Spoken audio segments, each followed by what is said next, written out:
sa araw na ito ay maririnig po ninyo ang testimonya ng isang nilalang na nais ibahagi ang kanyang kwento upang kapulutan ng aral.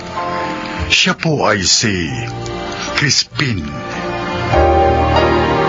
Magandang hapon po sa inyong lahat. Maraming pagsubok ang dumaan sa aking buhay. Subalit sinikap ko pong malampasan yun dahil batid kong yun ay bahagi ng pagharap sa mundong magulo at mapanukso. Naglipa na sa ating lipunan ang mga bagay na tila mahirap paglabanan kung kaya tayo'y natutukso upang gumawa ng pagkakamali at kasalanan. Pakinggan po ninyo ang aking kasaysayan na harinawang kapulutan ng isang magandang aral sa buhay.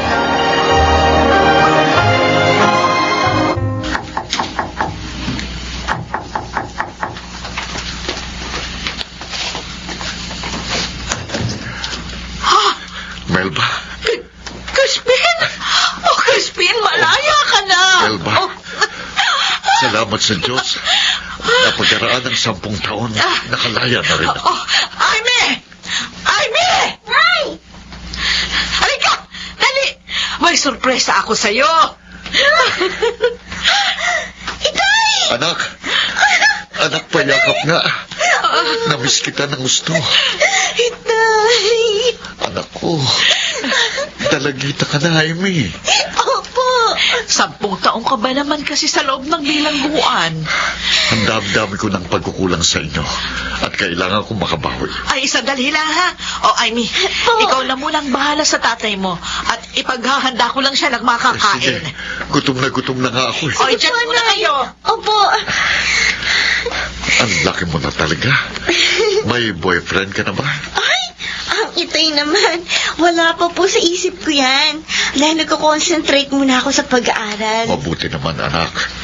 Labis akong nalulugod nang marinig sa iyo yan. Saka ng boyfriend. Kapag nakatapos ka na at handa ka na sa mga ganong bagay. Gusto ko po muna makatulong kay inay. Ang laki po ng sakripisyo niya sa amin habang nakakulong kayo, tay. Tama ka. Ayos yan, anak. Hindi birong maging isang ama't ina na pinagsasabay. Opo. Teka, si Dindo. Naku, nasa barkado niya na naman siguro si kuya. Dapat tinutulungan niya kayo dito sa mga gawaing bahay. Sanay na po kami ng inay. Ivy, kapatid mo nga ako. Pasaway ba kuya mo? Po? O sige, huwag mo nang sagutin. Dahil nahulaan ko na. Tay. Kahit ang mga bata pa kayo, dati ng sutil ang kuya mo. Siguro naman po magbabago din siya. Dapat noon pa. Tay. Anak, ngayong nakalaya na ako, babawi ako sa inyo. Pangako yan.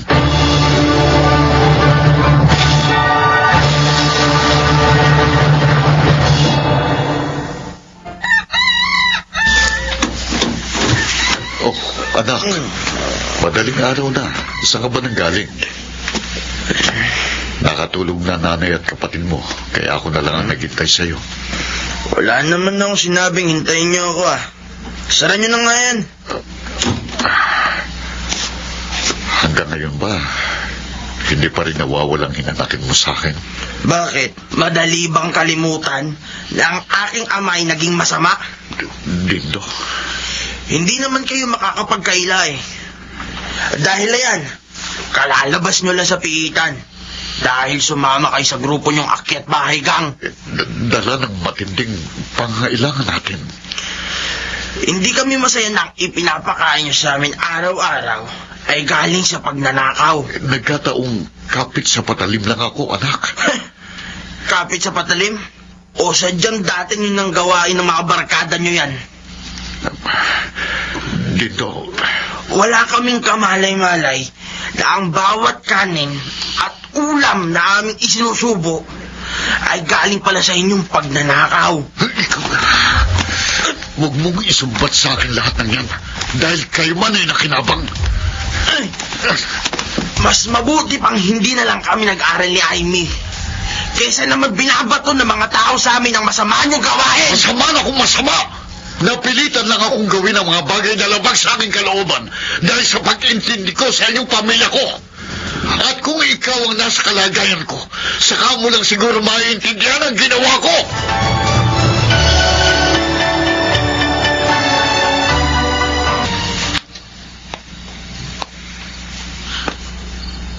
Anak, Inay, gising pa pala kayo. makikiusap lang sana ako sa'yo. Huwag mo nang paulit-ulit na sinusumbatan ng itay mo. Ipagtatanggol na naman ninyo. Naaawa na ako sa kanya. Nay, naaawa kayo sa isang taong masama. Huwag mong kalilimutan. Siya pa rin ang inyong ama. Pues, gusto kong malaman ninyong ikinahihiya ko siyang maging isang ama. Lapastangan! Sabihin pa man nating minsan siyang naging masama. Bakit? Wala na ba dyan sa puso mo at kalooban ang pagpapatawad sa isang amang nagkamali at nagkasala? Ha? Hanggang kailan mo dadalhin ang matinding galit at puot sa dibdib mo, ha? Hanggang kailan? Hanggang ako'y nabubuhay! Dina! Magbalik ka rito! Kinakausap pa kita! Huwag mo akong tatalikuran!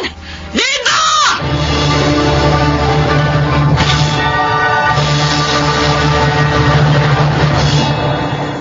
Amy, napakalaki ng naging pagkukulang ko sa inyong magkapatid nang ako'y mapilang ko. Itay, huwag na po nating ungkatin pang nakaraan. Tapos na po yun. Malaya na kayo. Sa pagkakataong ito, handa na akong magbagong buhay, anak. Nasa inyo po yun para patunayan ang bagay na yan. Bigyan lang sana ako ng isa pang pagkakataon ng lipo ng ating kinagalawan. At sana, matanggap na ako ng kuya mo dahil nais kong makabawi sa lahat ng aking naging pagkukulang sa inyo. Huwag po kayong mag-alala. Darating din ang araw na matatanggap kayo ni Kuya Dindo.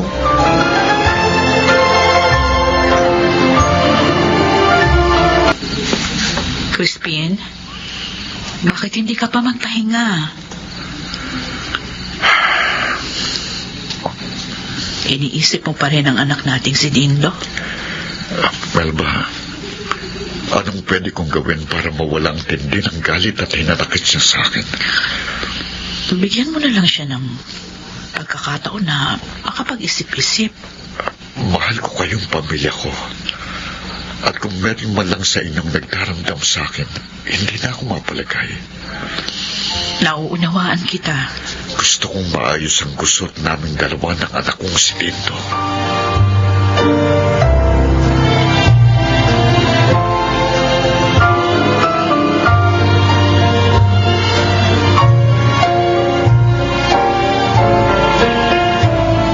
Buti naman na-chimpuhan ka namin.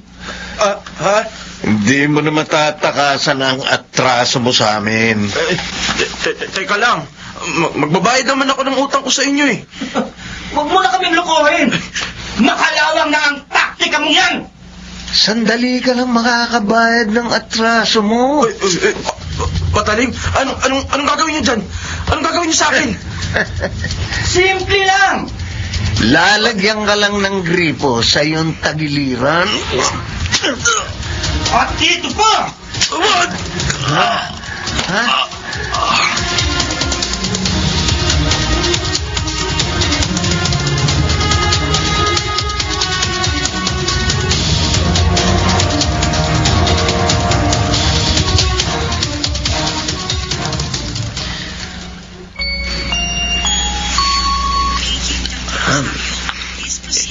Inay. Anak, narito ka sa ospital. Nakita ng itay mo, nakahandusay ka sa lupa, kaya mabilis ka niyang isinugod dito. Si Itay. Kung hindi dahil sa kanya, baka naubusan ka na ng dugo at tuluyan ng nalagutan ng hininga. Si Itay. Anak, kumusta ka na?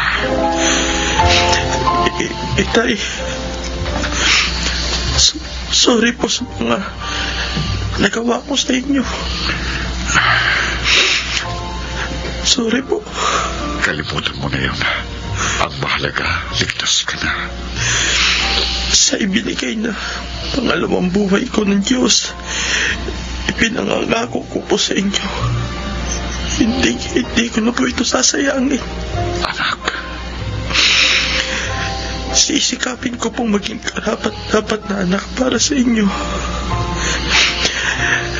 Dahil nakita ko po ang inyong kabutihan na sa kabila ng aking pagkukulang at galit sa inyo, hindi po kayo nagtanim ng kahit kadetay na hinanakit sa akin. anak, mahal kita. Mahal kita dahil anak kita. Sorry po sa lahat, Titay. Sorry po talaga.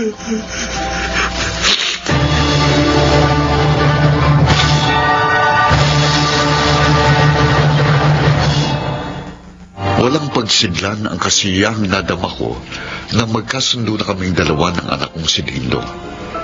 Minsan ko pang napatunayang laging matimbang ang dugo kaysa sa ano pa mang bagay sa mundong ibabaw. Sadyang naging maaliwalas para sa aking pamilya ang lahat dahil sama-sama kaming nagdadamayan ano man ang problemang dumating. Ako po si Crispin, isang ama. Ang mga bituin ng radyo na nagsiganap sa ating palatuntunan ay sina Phil Cruz, Chiquit del Carmen Amor, Angelo Alcantara, Rosana Villegas, Lionel Benjamin. Naglapat ng angkop na tunog Jerry Mutia sa musika ni Buboy Salonga. Supervisyong teknikal kina Eric Lucero at Bong Buyar. Ito ay mula sa panulat at direksyon ni Salvador M. Royales. Ito ang aking buhay.